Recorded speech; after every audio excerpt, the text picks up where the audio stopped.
So this is what we call the Spirit Parlor. This has been our Spirit Parlor for 7 years, and this year we've actually changed it. As you can see, we have a casket in here now. I won't tell you what has to do with that casket, but we do have a couple performers in this room. And as you can see, we have walls all the way around us and 2 exits from the room. But safety being number one top in mind is we actually have a pull string, which obviously you can see right now. We haven't changed it out for a darker one, but as an emergency exit for our guests and our performers as well. If they pull down on this string, we have the wall that opens completely, and that goes out into our tech hallway, which connects all of our rooms together, as well as it's an emergency exit for our guests. So if you guys want to follow me out here, I'll kind of show you what we have out here. Now, one thing I will say is don't look too hard, because when all the lights are on at a haunted house, it's not as scary. But as you can see, kind of, you know, we mark all of our doors in reflective paint, so when the lights are actually off, all of the performers, anyone walking up and down the hallway, can actually see if this door gets open. And then we have this very long corridor which connects 3 of our zones, and of course the other one being up front. If you kind of want to follow me, I'll show you. We've got, you know, your basic curtain doors that can take you in and out of the scenes, and then we have physical doors that can take you in and out of scenes as well. And all of these doors are used by performers throughout the entire evening. We have just a window, pretty much, that we hide with a black tarp that gives the performers the opportunity to jump from over here, performing in this scene, to be able to jump to a completely different zone within the haunted attraction and scare again from the other direction.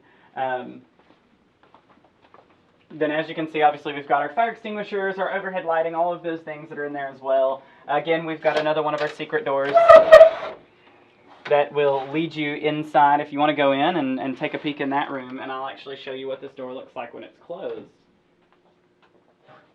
And you would never know that it exists. So this is actually one of my favorite hiding spots in the whole haunt. I sit up here and I have the ability to watch our performers performing their roles down below. And one of the jobs that I do is I give critiques, and I will request performers try a scene a different way if it's not necessarily going across well. And so after the group exits the room, I can just kind of talk down to them and have them do something different. But the thing that I really love about this and a couple of other hiding spots I have is you can actually see above over several scenes. So I can see what's going on from a bird's eye view, which is really cool. And I can reach down through those holes right there, and I can attack people in the basement as they're coming through, and it's so dark up here that they can't actually see me.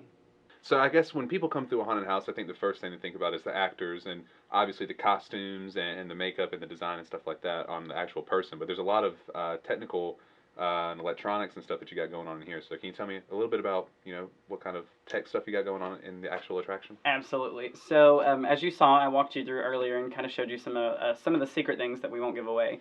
But any form of special effect that we use actually has a lot of programming that goes into them.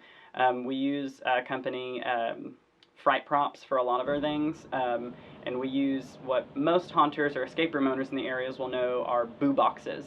In those boo boxes, you have to actually program how they react, whether it be a coffin lid popping open and closing, or a flashing light that's synced in with sound. Those are all programs that we have a team of about 3 to 4 people who do all of the programming and do all of the wiring and all of that, which is way above my knowledge grade, so I leave that to them. But this is actually kind of our tech room, so you can see we've got our storage for everything that we have.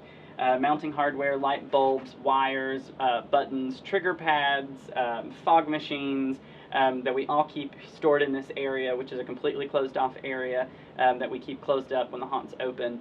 And this is pretty much where we program, design, and build all of our special effects, anything that uses hydraulics or anything like that.